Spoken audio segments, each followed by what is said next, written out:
ચાલો મિત્રો, જય દ્વારકાધીશ. કેમ છો બધા? મજામાં ને?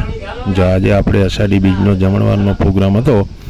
તો અત્યારે જો એક મંદિર છે રામાપીર ભગવાનનું, તો ત્યાં આપણે જમણવાર ગોઠવું હતું બધું, અને ત્યાં બનાવવાનો પ્રસંગ બધો ત્યાં જ ગોઠવો હતો. જો અત્યારે ત્યાં બધું આઈટમ બની રહી છે,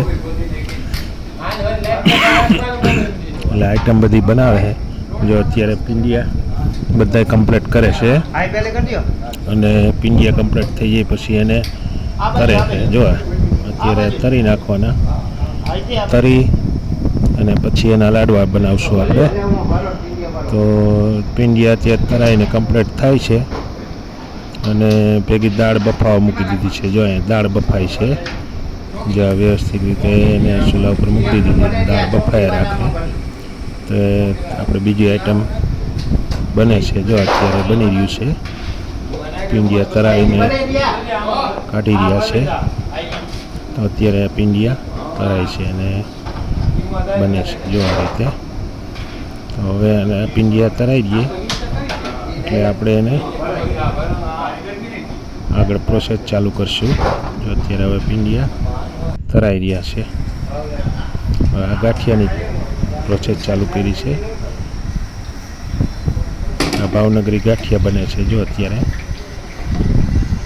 બની રહ્યા છે. અત્યારે ભાવનગરી ગાંઠિયા આપણા કંદોરભાઈ બનાવે છે, એને રસોડું આપ્યું છે, તો એ વ્યવસ્થિત રીતે બનાવે છે.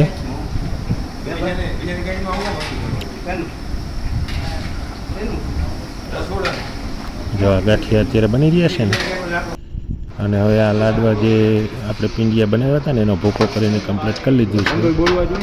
તો હવે એને આપણે લાડવાનું મિશ્રણ તૈયાર કરીએ. ભૂકો કરીને કમ્પ્લીટ કર્યું હતું, અને લાડવાનું મિશ્રણ તૈયાર થાય છે. ભૂકો ઠલવી દીધો. હવે આ બધું મિક્સ કરી લઈએ લાડવા વાળવા માટે. જો આ રીતે સાણી બનાવી લીધી હતી.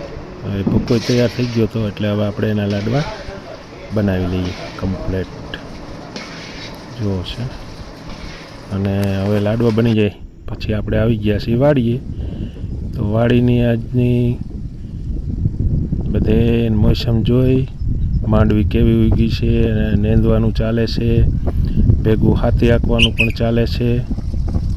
જો સાથી પણ ચાલે છે. એટલે વાડી આવી ગયા પછી જ આ માંડવીનું મોસમનું જોઈ છે આપણે. માંડવીનો ઉગાવો થોડોક પારવો છે, અને જો હાથી હાલે છે, અમારા ભાઈ સાથી ચલાવે છે આ રીતે. તો આ હતી આપણી રેસીપી.